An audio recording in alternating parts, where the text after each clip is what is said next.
যারা ফ্যাসিবাদ বিরোধী আন্দোলন সংগ্রাম করেছে তারা নির্বাচনে হারুক আর জিতুক সকলকে নিয়ে ঐক্যবদ্ধভাবে জাতীয় সরকার করবে। সেই জন্য 31 দফায় র্যাম্বো নেশনের কথা বলা হয়েছে।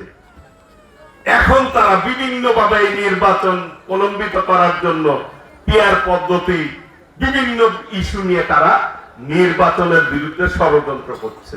এই যে নির্বাচন যদি দেরিতে হয়, নির্বাচন যদি প্রলম্বিত হয়, তাহলে সুযোগ কে নিবে? ফ্যাসিবাদ নিবে না? এলে প্রকারান্তে সেই শক্তি তারা আবার ফ্যাসিবাদের কে কিন্তু সুবিধা করার জন্য কাজ করতেছে, তাই করতেছে না?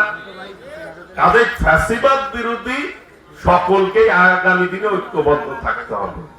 সেই জন্য বলতে চাই, ওই যে 71 সালেও ভুল করেছেন, 96 সালেও ভুল করেছেন, এখনো আপনারা ভুলের রাজনীতি করছেন।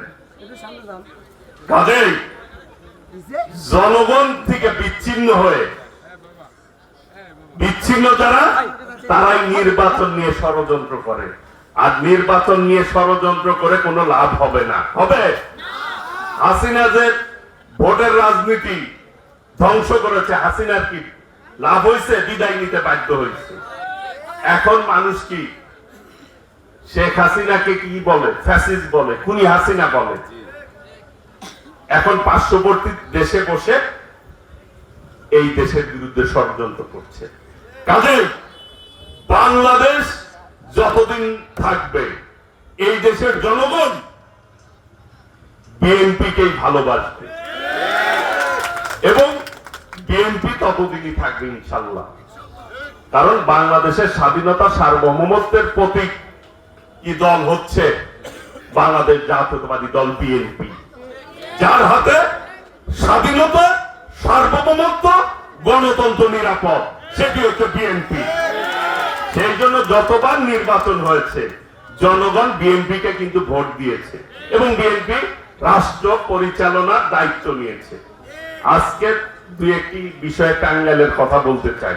বিগত দিনে টাঙ্গাইলে সন্ত্রাস হয়েছে, 17 বছর হয়েছে না?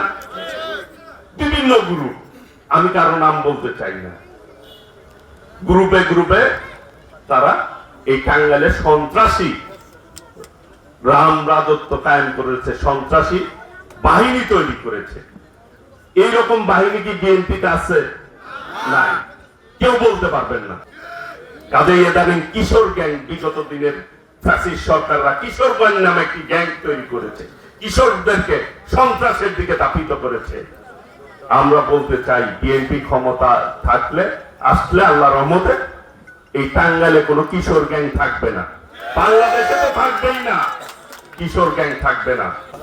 এই কিশোর গ্যাং ইনশাল্লাহ থাকবে না। কিশোরদেরকে আমরা লেখাপড়ার কাজে, তাদের জীবন গঠনের ক্ষেত্রে আমরা কাজ করব।